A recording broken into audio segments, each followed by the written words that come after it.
Welcome back, everyone, for another deep dive. Today we are going headfirst into the world of tarot. Okay, good. Not in the way you might think. Yeah.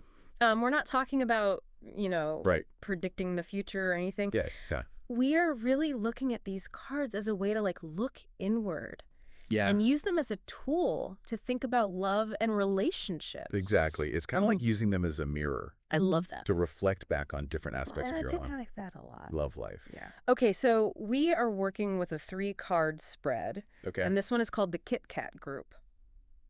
It is. Now, is there Is good. a reason why it's called that?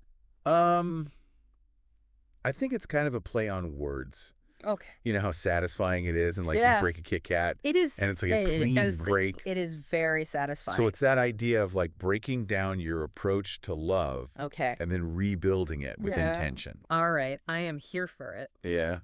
So the first question in the spread: what do you need to take a break from in your love life? And the cards that we pulled are the Devil, Let's Run Away Together, Okay. and the Hanged Man. Wow. Wow. Okay, so the Devil, right off the bat, I'm thinking temptations, Yeah, for sure. unhealthy attachment. Absolutely. Like those things that aren't good for you, but Yes. you're drawn to them anyway. Yeah, they're bad for you, That's but that extra slice of pizza. exactly. Yes, and you're like, I know I shouldn't, I know I shouldn't, but I'm going to do it anyway. but you do it anyway. And what's interesting is the Devil's often associated with Capricorn energy, Okay. which is all about practicality and structure. Right. So this might really resonate with people who tend to stay in situations Totally. because it makes sense on paper. Right, or it's the safe choice, Right. even if it's not Yeah. really feeding their soul. Exactly. Even if your heart's not really in it. Okay. All right. So we have this potential for these unhealthy attachments. Yeah. Then we've got let's run away together, Ooh, escapism. which just feels very much like I don't want to deal with this right now. Totally.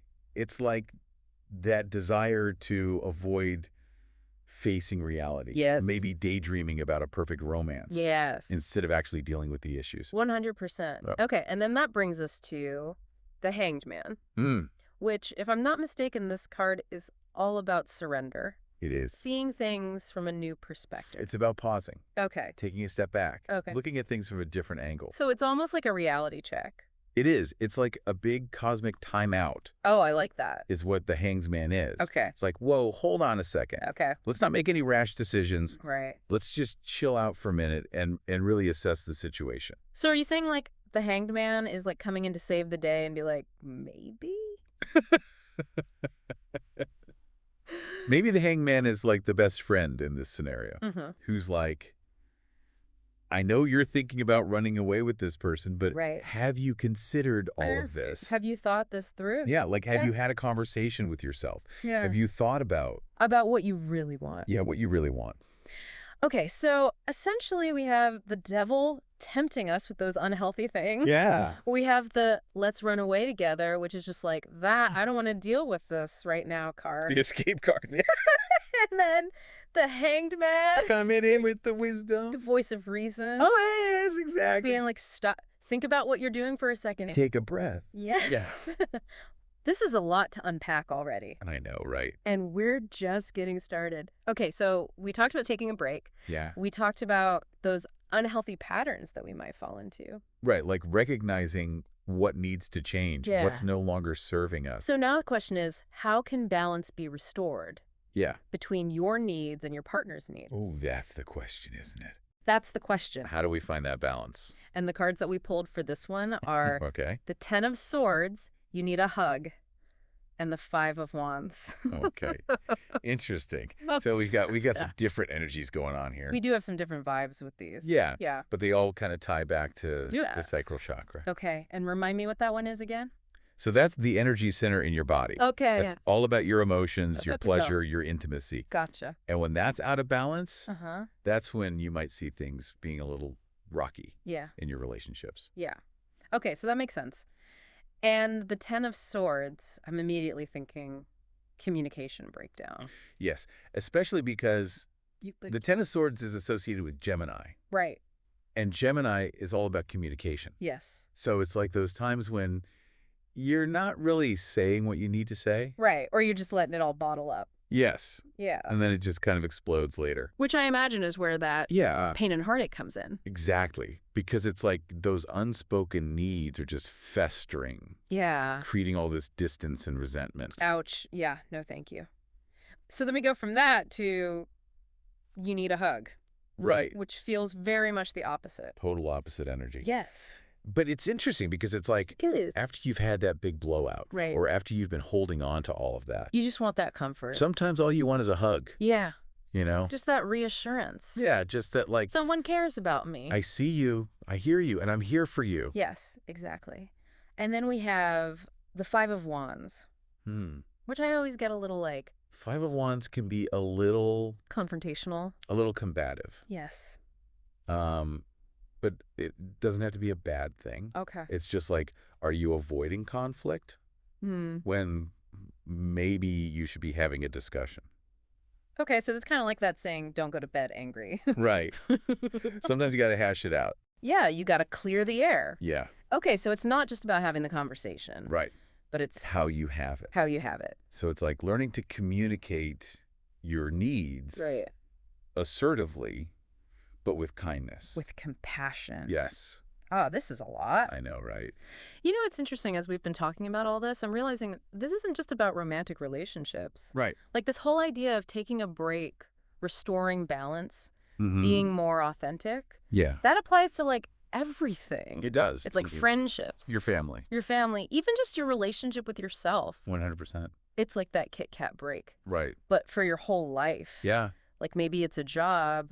Maybe it's a friendship that's not really serving you anymore. Or maybe it's just like the way you're treating yourself. Right. Like, are you being kind to yourself? Exactly. Like looking in the mirror and being like, yeah. Is this really? What do I need? What do you need? Yeah. What needs to change? And what am I ready to do differently? Yes. You know? To show up differently. Yeah. In the world. And I think that can be really scary. It can be terrifying. Yeah. Because change is hard even when it's good for us. Yeah. Like even when we know. Right. We'll be better off. It's still like, oh, but this is familiar. Yeah, like this is my comfort zone. This is what I know. Even if it's not really my comfort zone. Directly. Even if it's like a comfortable kind of misery. Yeah, exactly. But it's still like that fear of the unknown. Right. It'd be so paralyzing. So I guess it's about like finding that balance of honoring where we're at, but also being open to the possibility. Yeah. That something even better could be out there. Is out there waiting for you. Ah, I like that. Yeah. Okay, so really when it comes down to it, we've got these cards. You do. Which are really cool. They are. And interesting to look at. They're beautiful. Yeah, they are beautiful. I love the artwork. Yeah, me too.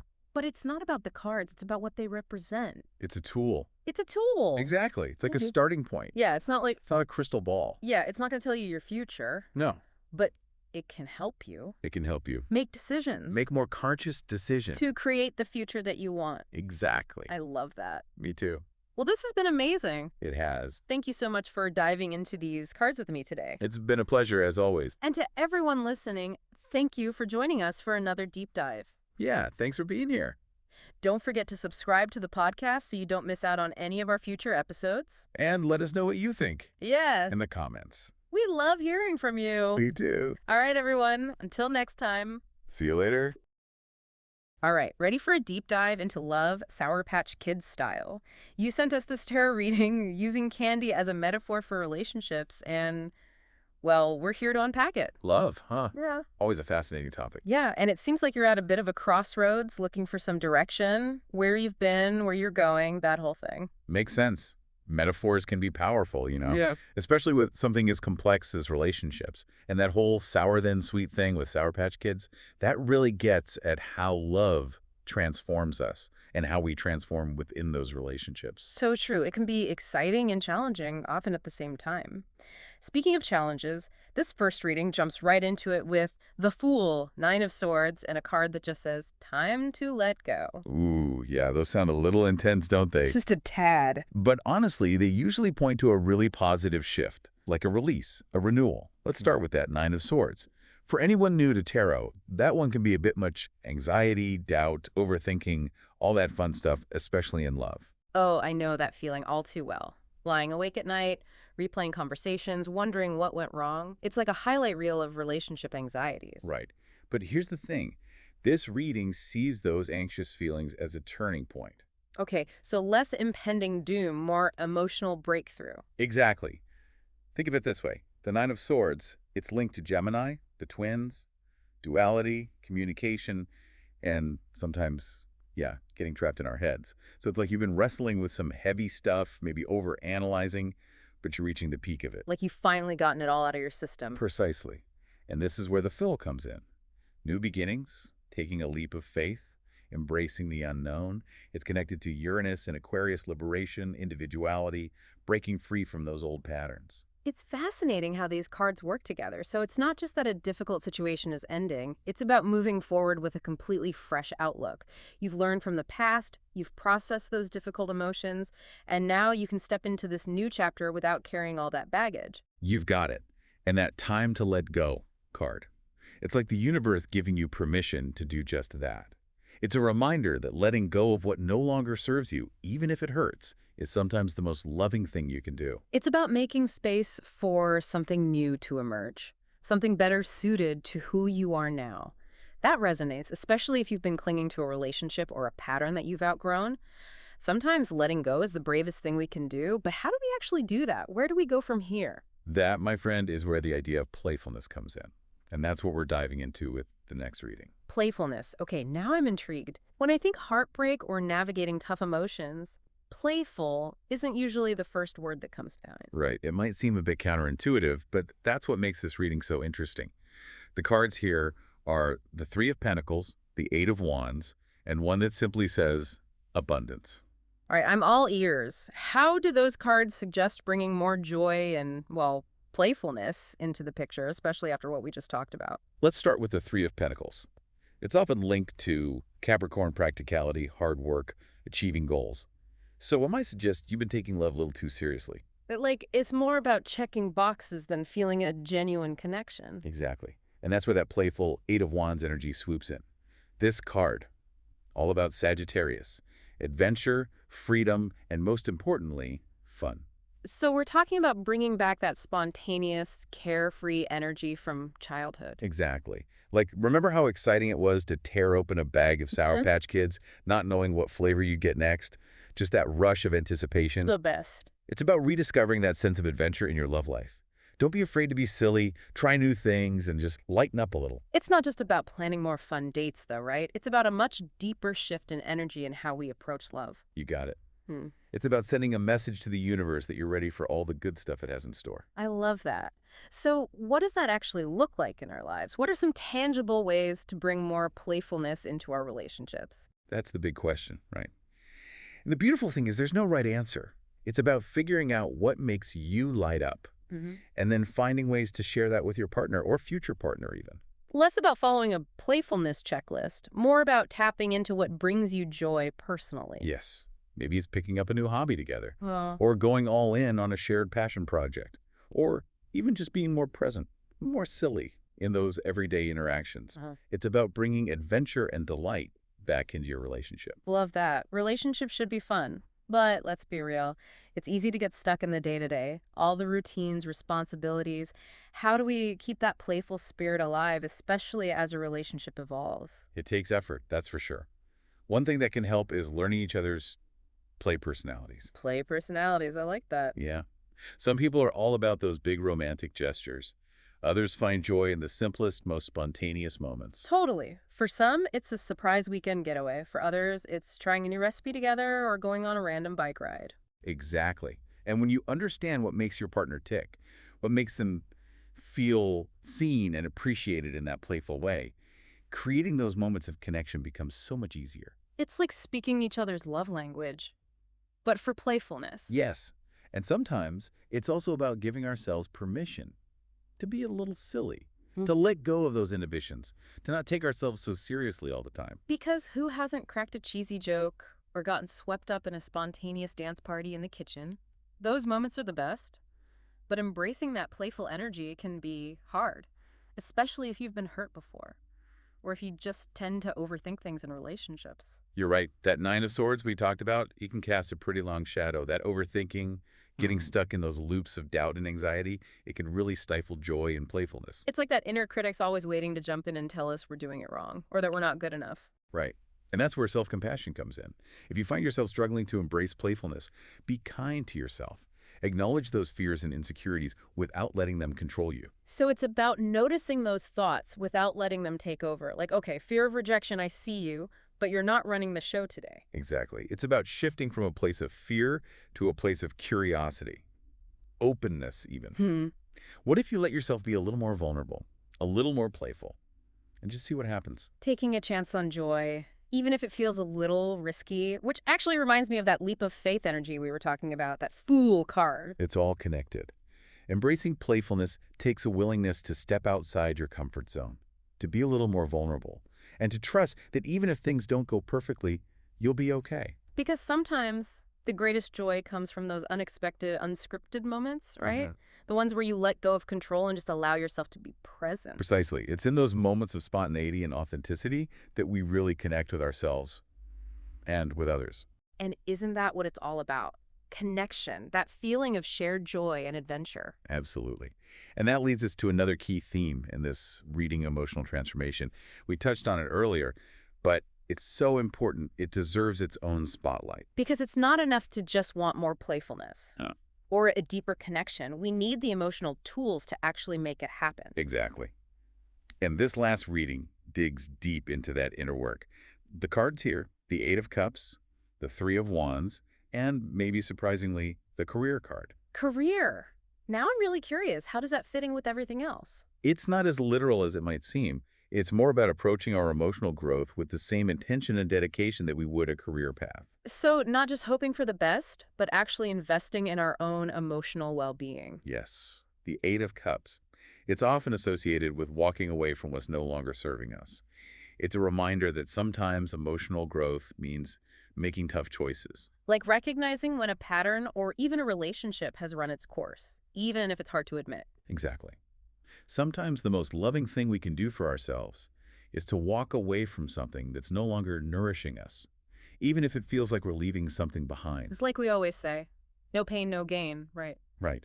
Sometimes walking away can be the most loving act. But it's not about being left with a void. That's where the Three of Wands enters the picture. So we're not just stuck with heartbreak. There's hope for something better. Absolutely. This card, all about looking ahead, optimism, possibility, all that good stuff.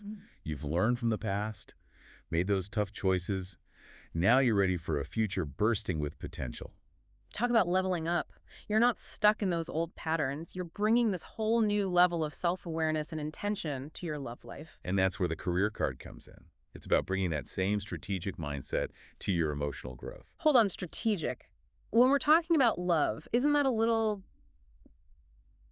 calculated? Not at all. It's not about approaching love like a business deal. It's about being thoughtful.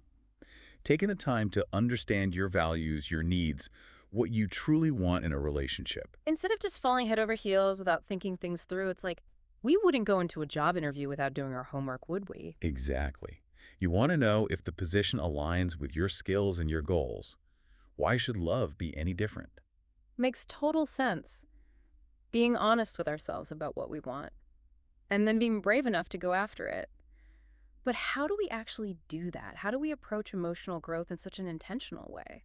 It all starts with awareness. Yeah. Understanding your emotional patterns, your triggers, those deep-seated beliefs you have about yourself, about relationships, everything. So those aha moments we were talking about. Yeah, like, why do I always seem to fall for the same type of person? Or why does this one issue keep popping up in my relationship? Oh, no, we've all been there. It's about understanding the why behind those patterns so you can make different choices. So not blaming ourselves or our partners, but understanding where it all comes from. Exactly. And that's where tools like therapy, journaling, even just talking to trusted friends can be so helpful. They give you a space to explore those emotions without judgment, to challenge those negative beliefs that might be holding you back. Because sometimes we don't even realize those beliefs are there until we say them out loud or write them down. It's like shining a light on the things we've been keeping in the dark. And once they're out in the open, they lose a lot of their power. It's like, oh, hey there, fear of abandonment. I see you lurking over there trying to mess things up. Not today. Right. It's about recognizing those patterns and then making a conscious choice to show up differently. Which takes time and practice and a whole lot of patience with ourselves. Absolutely. There will be bumps in the road. You're not going to get it right every single time. Nobody's perfect. Exactly. It's about remembering that emotional growth, just like love itself, is a journey, not a destination. And what a journey it is. We started with Sour Patch Kids, a fun little metaphor for the ups and downs of love. And we ended up with some really powerful insights about emotional intelligence, self-awareness, letting go. It's incredible. It really is. And it reminds us that even when life gives you those sour patches, the sweetness is still there, if you're open to it. It's all about perspective and having the courage to create the love life you truly want. Which might just be the sweetest reward of all. Beautifully said. So for anyone listening, if you're feeling a little lost, a little unsure, even a little sour about love right now, remember, you are not alone. And you have the power to change your story. It might just start with one brave step towards embracing all of it, the sour and the sweet. That's what makes life delicious, right? Couldn't agree more. And with that, we'll leave you to ponder your own unique flavor of love. Until next time, happy diving. Hey everyone, welcome to another deep dive. This one's going to be a little different. Okay. We're not looking at research or anything like that today. We are going to be talking about love and relationships, All right. but through the lens of tarot. Okay. So before you think we've gone completely off the rails here, Right. let me clarify that we're not using tarot to predict the future or anything like that. Yeah. It's more about using these cards as a way to get us thinking I see. about patterns and potential in our relationships. Okay. I like that. Kind of like using symbolism to unlock insights that might be hidden beneath the surface. I think that's a great way to use it, actually. Exactly. Yeah. And what's really fun is that we're doing a Skittles group reading today, Skittles group. which basically means fair. we're celebrating the beautiful messiness of relationships, the fact that we're all a mixed bag of, Yeah. quirks and experiences and perspectives. I love it. It's like, just like a peck of Skittles has all those different colors and flavors, relationships are also about embracing those differences. Yeah, it's about recognizing that we're all a unique blend of, like you said, experiences, perspectives, Yeah, got and it. that those differences can actually enhance our connections. Yes. Okay, so, Add a little depth, a little intrigue, a little, ooh, little spice. yeah, a little spice. I like that. Okay, yeah. Let's jump right into it with our first question for this Skittles group reading. Okay. What new flavor of love is entering your life? Right. So imagine you're someone who's been feeling a bit stuck, maybe craving something more in your love life. Mm-hmm. What does this new flavor hold? Okay, so the cards that we're going to be looking at to offer some guidance on this question are, Okay. we have the Eight of Cups, Okay. the Sun, Ooh. and the phrase, "You are beautiful." Ooh. I like where this is going. So, The Eight of Cups often points to a period of transition, maybe even a little bit of upheaval, but Okay. not necessarily in like a bad way. It's Okay. just change. And this card is linked to Pisces energy, okay. and it encourages you to let go of what no longer serves you, Yeah. to kind of move away from the need to be right all the time. So less "you're wrong" and more "help me understand where you're coming from." Exactly. Interesting. It's about shifting that perspective a little I bit. like that. And it's in that space of letting go Okay. that something new can emerge. And then we have the Sun, Okay. bursting in with that radiant Leo energy. Yes. All about joy, confidence, Mhm. seeing the best in everything, especially your partner. It's like the universe is giving you a high five. Yes, exactly. A reminder that love doesn't have to be a battlefield. Right, right. The Sun illuminates the positive aspects of your relationship. Encouraging you to really celebrate each other's strengths and unique qualities. Okay. And if that wasn't clear enough, Yeah. we have the phrase, "You are beautiful." Echoing that sentiment, urging you to see the beauty in your partner, Yep. even when those, inevitable disagreements pop up. Right, because those definitely happen. They do. Okay, so we've got these two really cool energies in play here. Pisces and Leo. Yes. How do they actually show up in this new flavor of love? Well, picture this, Pisces. Okay, known for its compassionate and intuitive nature, might draw you to someone who challenges you intellectually, which is, very Leo, Okay. but while also being incredibly supportive of your emotional needs. Okay. So this new flavor is about balancing those dynamics, communicating with empathy and understanding. So it's like this dance between speaking your truth with confidence Yes. but also being open to hearing your partner's perspective with compassion. Exactly. Finding that sweet spot between expressing your needs and honoring the needs of your partner. Just like Yes. those different flavors in a pack of Skittles. I love it. Each one distinct but complementing the others. Mm-hmm. This new flavor of love sounds amazing. Right. But, as anyone who's ever, actually sat down with a bag of Skittles knows. Sometimes you don't agree on which flavor's the best. Right. You know what I mean? Right. Exactly. And that kind of brings us to our next question. Okay. How can you better embrace the differences between you and your partner? Yeah. Let's be real. Those differences, they're going to come up. They're going to happen. Right. Yes, absolutely. So, And the cards we have here actually offer a really interesting perspective on this. okay. We're looking at the Six of Swords, Okay. the Eight of Wands, Okay. Solitude, Ooh. and the very intriguing, Get Lost in Your Eyes. Okay. Lots to unpack there. Yeah. Let's start with the Six of Swords. Okay. Now, got to be honest with you. When I see swords in a reading, Right. my first thought isn't always harmony. It feels a little more direct, Yeah, no, you're not wrong. Okay. The Six of Swords. Infused with that independent Aquarius energy, Okay. often points to a need for space and emotional clarity. Yeah. So, Taking a step back yes, exactly. to Yeah. kind of, Think of it like separating those Skittles out into their flavors before you enjoy the mix. A little space allows you to appreciate each one individually, I like that. but also as part of the whole. Yeah, that makes sense. So it's not about just running away from a disagreement. It's Yeah. about taking a second to think before things escalate. Yes, it's about choosing to approach the situation with a clearer head and a calmer heart, Ooh, I like that. which is where the Eight of Wands comes in, Okay. fueled by fiery Sagittarius energy. Oh, here we go.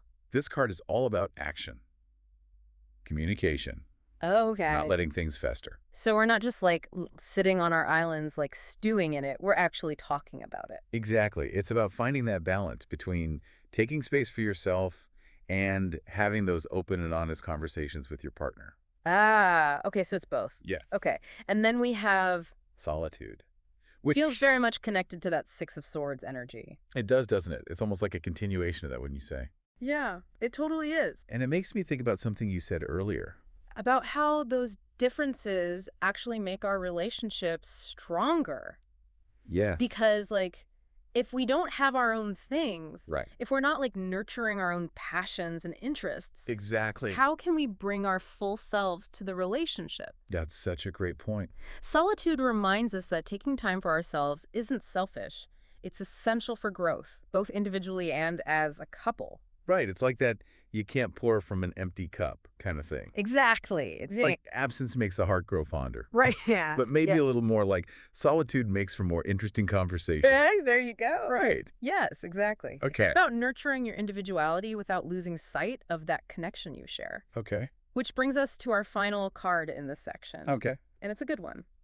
I Get Lost in Your Eyes. Oh, that's nice. Right. Yeah, this one makes me just want to grab my partner and slow dance in the kitchen or something. Make it go. It feels very reassuring, It is. Like all this stuff we've been talking about. Yeah. About needing our space and our own identities. Mm-hmm. It doesn't mean that the love isn't still there. Exactly. Right. It speaks to that enduring power of connection. Okay. That magnetic pull you feel towards each other, even amidst the disagreements or the need for, a little breathing room. Yeah, it's like even though you drive me crazy sometimes, I still get lost in those baby blues. Exactly. Right. Yes. All right. You can disagree, you can have separate lives, Mm-hmm. but at the end of the day, that core connection, that spark, it remains. I love that. Okay, so speaking of sparks, Yes. ready to ignite a little more introspection with our final question. Let's do it. Okay, this one's about going a little deeper. Okay. What aspect of love should you explore more deeply in your relationship? Ooh, I like that. So this is where we really get to the heart of the matter. Yes. We're going deep now. We're going deep. And the cards are offering some really powerful guidance here. Okay. We're looking at the Hierophant, Okay. the King of Cups, Ooh. and the Knight of Wands. It's like the tarot deck just gave us a treasure map, and we're about to set sail on a soul-searching adventure. I love it. Right. Okay. The Hierophant, to me, I always think of this card as like tradition, Mm-hmm. structure, Okay. maybe a bit of wisdom Yeah. passed down. Yes. Am I on the right track? Absolutely. Okay. The Hierophant, infused with that grounded Taurus energy, Okay. invites us to examine the foundation of our relationship. Okay. Those shared values, beliefs, and goals that bind us together. Okay. Think of it like this. Those Skittles, as different as they all exist within the same pack, right? Right. The Hierophant is like that pack. Got it. Those fundamental elements that create a sense of unity. It's like asking yourself, are we on the same page about the big stuff? Yes, exactly. I mean, Because those shared values, those are the things that ultimately matter when the going gets tough. Right. Exactly. And speaking of navigating those tougher times, Okay. next up we have the King of Cups. Okay. Now, if the Hierophant is about structure, Mm-hmm. the King of Cups, influenced by that deep and mysterious Scorpio energy, Okay. is all about emotional intelligence and maturity. So it's not just about feeling things really deeply, Yeah. which, let's be honest, sometimes leads to arguments. Yes, It's exactly. about, like, knowing how to handle those emotions. Yes, it's about weathering those storms with grace and understanding. Ooh, I like So that. compassion for yourself and your partner. Precisely. Okay. The King of Cups reminds us that disagreements are inevitable in any relationship. Yeah, for sure. But it's how we choose to respond to those differences that truly matters. It's about choosing understanding over being right. Yes. Right. Yes. Okay. And speaking of keeping things interesting, Okay. just when you thought things were getting a little too serious, the Knight of Wands gallops in, Okay. reminding us that love shouldn't feel like a chore. Okay, good reminder. This card, full of that adventurous Sagittarius energy, is all about keeping the spark alive, about embracing spontaneity and trying new things together. Ooh, date night, anyone. There you go. This is giving me, like, let's book a trip to a vineyard and get lost in a foreign country vibes. Exactly. Yeah. Yes. It's that sense of adventure, Yeah. that willingness to step outside your comfort zone and create new memories together. So we've got shared values, emotional maturity, and a little dash of, like, fun and excitement. It's like we're making the perfect recipe for a love that's both, like, grounding and exhilarating. I love that. Which I have to say sounds pretty amazing. As with all things in life, balance is key. Right. And this reading, with its focus on embracing differences, has really highlighted how those seemingly opposite qualities, Okay. structure and spontaneity, tradition and exploration, can actually complement each other, creating a richer and more dynamic experience. Yeah. Just like those Skittles in a pack. Okay. Each flavor stands out on its own, Yes. but together they create a symphony of sweetness and tang. Such a good analogy. So tell me, listeners, what unique flavor do you bring to your relationships? And how can you better appreciate the diverse flavors that your loved ones bring to the table? Something to chew on as you navigate the ever-evolving landscape of your own heart. Until next time, happy exploring.